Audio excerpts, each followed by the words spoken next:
Namaskar. My new poetry collection, Selected Poems of Nandini Sahu, has been recently published by Sinorina Publications, New Delhi. I must congratulate Sinorina Publications for taking out such books, wonderful books, within the first year of the launch of the publication.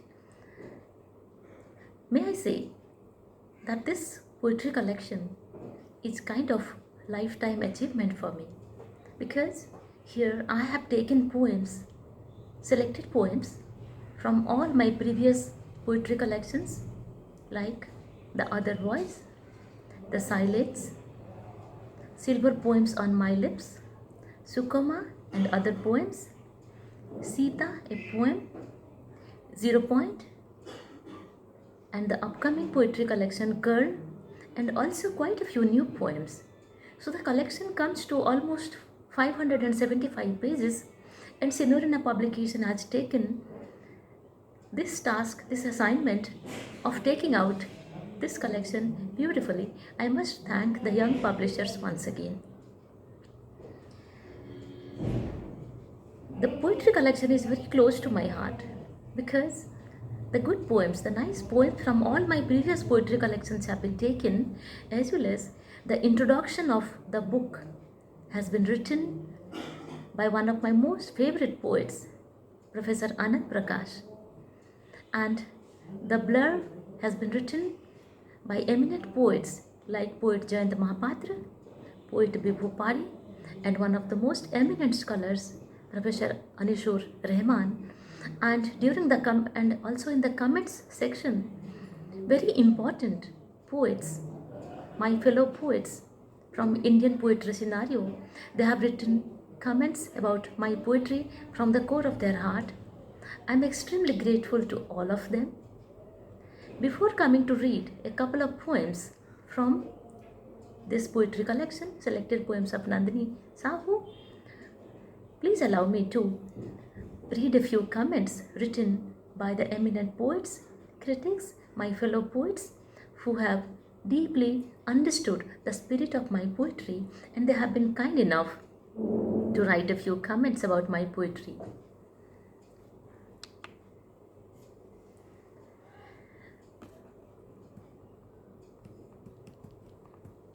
Professor Anand Prakash, one of my most favorite poets, scholars, critics in contemporary Indian literary scenario, he has taken the pain of writing a long critical introduction to the book.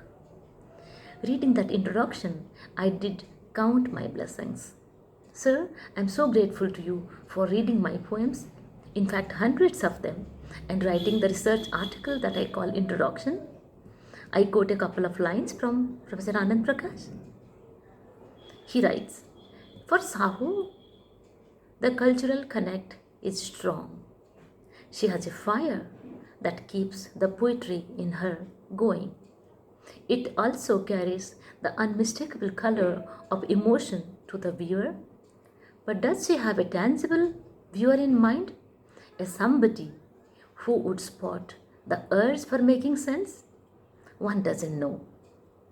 Sahu is engrossed in the domain of tough issues that cannot be easily cracked. The good part is she dares. Yes, I do dare to write poetry from the core of my heart. I dare to write truth. Next, Professor Anishur Rehman, a poet who wears many hats. He writes the blurb in such lines, I am quoting him. Here is a poet who can explore a balance amongst the manifestations of nature, a poet who can locate herself in the larger designs of existence and evolve a metaphoric scheme to express the same. She is preoccupied with the being and becoming of woman, her body politics, and the politics of her existence in a larger context. The play and interplay of elemental powers engage her incessantly as she negotiates with them in the major part of her poetry. For her, writing poetry is undertaking a voice that cajoles and finally delivers her in good stead. Here is a kind of poet who tries to identify the complex matrix of survival, a poetry that also discovers spaces within and beyond the confines of the self. This poetry helps her grow individually and affords space to her readers to grow on her own. Thank you, sir, for writing such a wonderful blurb. I discussed this poetry collection with Sanjukta Di, Professor Sanjukta Dasgupta, an eminent poet, and then she took the pain of reading my long poetry collection Sita, and then she writes, in solidarity and sisterhood, Professor Sanjukta Dasgupta has written, when poet Nandini Sahu's extraordinary long narrative poem Sita reached me, my own book of poems, Sita's Sisters, had been published. Nandini Sahu's poetry validates the fact that we are all Sita's sisters and sisters in arms. Writing poetry is our activism. Absolutely, it's our activism, Professor Sanjukta. Now, poetry Lakshmi Kannan, eminent poet with whom I am rather awe-inspired. She had the kindness to go through most of my poems, and then she writes about one of the poems, The Song of Liberty, a long poem which is one of my signature poems. She writes, under this song, there can be signatures of countless other women who live within a violent relationship that society thinks as sanctified by marriage. However, the protagonist, who is projected as a victim in this poem, maintains a clear head and is free of the sentimentality we come to see in women who tend to find excuses for violence because the man is a husband. She has understood, she has taken the issue, women's issues in this poem, and she has written so much about the body politics that I have discussed in that poem. Thank you, ma'am, once again. And then Anamika Di, Professor Anamika, eminent bilingual poet. Who doesn't know her? Everyone knows her. She has been kind enough to write such beautiful lines about my poetry, and I feel so blessed. Nandini's Sita is a soft knock at a door left ajar. This door, the door of cultural memory, leads us to a great citadel. With one soft knock, it opens wide and almost bewitched. We walk in half-lit corridors full of mirrors and thick with reverberations. Her treatment of Sita, distinctly different from that of Sri Radha by Ramakant, is epical in dimension and lyrical in subjective inquiries, existential angst and meditative inner flux. Reminiscent of the pre-linguistic aspects of speech, its textual subconscious is replete with the kind of ripples and echoes which feminist psycholinguists like Irigaray, Sixo, Kristeva, and others frequently talk about in their famous treatises of women's language. Ma'am, you have compared the women's language of all these eminent critics with my poetry, see, my long poetry collection, Sita, and the language thereof. I feel really blessed. Thank you so much.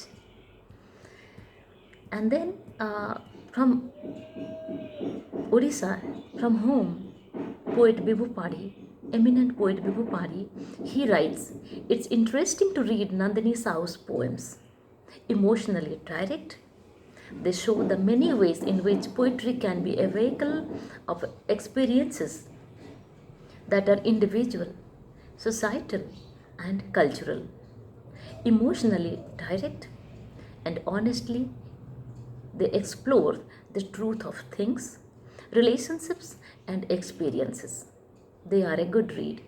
Thank you, Professor Bibupadi. And what else can a poet ask for when Padma Shri, most eminent poet Jayanta Mahapatra, writes a couple of lines about their poetry, in such lines? She makes the best of her efforts in her poetry. What I'm attracted in Sahu's poetry is the estimate of the worldview, the beauty of nature, the truth, the honesty, and the ability to connect to the readers through her poems, her poetic lines. And he has quoted extensively from my poetry collection Sukama and other poems. Perhaps Sukama touched him and he could connect to the tribal subaltern woman Sukama, and he has appreciated my poems in very beautiful lines. Sir, thank you so much for reading my poems and writing comments. I will conclude with a very short poem from this collection, selected poems of Nandini Sahu. The first poem is titled Poetry. It's a very short poem and it's about the poetic process, how I write poetry. While words dance on my pen's tongue, I feel language is a flooded river, not to be discarded, not to be damned. Poetry flows from the hedges of the mind, breaking the parapets. There are many such poems which talk about the poetic process of a poet. There are so many haiku poems, a lot of poems that deal with mythology and folklore. I am closely connected with myth and folklore. One complete poem Sita and one complete poem Karna. Both these collections are associated with mythology, the mythological characters. And also a lot of poems talk about the contemporary scenario, the world, the political scenario of our society, then social issues, subaltern issues, my love for nature, and my love for humanity. May I conclude by saying that if you read this poetry collection, selected poems of Nandini Sahu, all you would feel in your heart of heart from me to my readers is love. My poems think and talk about love for humanity, love for the world. Thank you very much. Thank you, Senorina Publications, once again for giving me this opportunity for publishing this long poetry collection indeed. And I'm also so grateful to my readers, my critics, and my fellow poets from Senorina Publications who have always accepted me with open arms. Thank you once again. Namaskar.